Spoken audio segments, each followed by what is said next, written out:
నాకు ఎవరితో ఏ సంబంధాలు లేవు మేడం. నేను నిరపరాధిని. అది నిరూపించుకోవాల్సింది నువ్వేనమ్మా. మిలిటరీలో పనిచేసిన అనుభవంతో చెప్తున్నాను, తీవ్రవాదులు ఎంతకైనా తెగిస్తారు.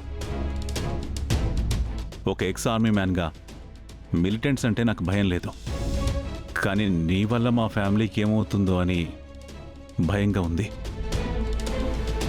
నిన్ను ఇంట్లో ఉండనివ్వకపోతే బాబుని తీసుకొని గౌతమ్ ఇంట్లో నుండి వెళ్ళిపోతానన్నాడు. అందుకనే నిన్ను ఇంట్లో ఉండనిచ్చాం. ఇంకొక వైపు వారంలోగా అహల్య రాకపోతే గౌతమ్తో అదితి పెళ్లి జరిపిస్తానని పెద్దావిడికి మాటిచ్చావు. ఒకప్పుడు వాడు అదితిని ప్రేమించినా ఇప్పుడు వాడి మనసంతా అహల్య మీదే ఉంది. ఇప్పుడు నీ ముందు 2 టాస్కులున్నాయమ్మా. ఒకటి, నిరపరాధివని, టెర్రరిస్టులతో నీకు ఎలాంటి సంబంధం లేదని నిరూపించుకోవాలి.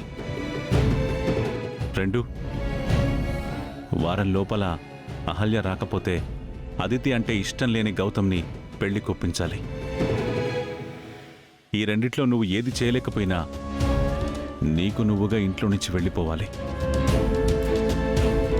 నర్సుగా మా ఇంటికొచ్చావు. నీకు సంబంధం లేని విషయాల్ని నెత్తిమీద వేసుకున్నావు.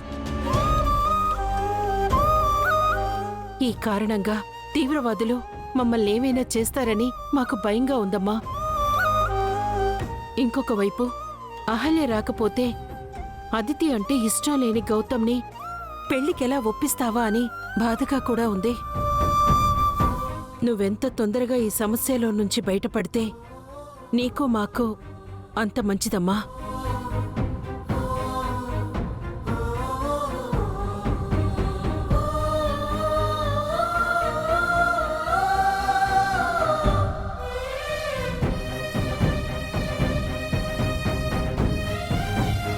గౌతమ్ గారు చేయగలిగిన పనే అయితే నేను ఆయనతో చేయిస్తానని మీకు మాటిస్తున్నాను. నేనేదడిగినా నీతో చేయిస్తానని ఈ మేర నాకు చెప్పింది. వారంలోపు నువ్వు అహల్యని తీసుకురాకపోయినా, అహల్య తిరిగి రాకపోయినా నువ్వు అదితిని పెళ్లి చేసుకోవాలి. ఇది నువ్వు బాక్స్ తీసుకురావాల్సిన అడ్రస్. ఆ అడ్రస్కి ఈ రాత్రికే బాక్స్ తీసుకొచ్చాయి. వాణ్ణి ఎలాగోలాగా మచ్చక చేసుకుని వాడి మీద ప్రేమ ఉన్నట్టు నటిస్తాను. నాకు గౌతమ్కి పెళ్ళైతే ఆ పిల్లాడు ఏమైపోయినా పర్వాలేదు.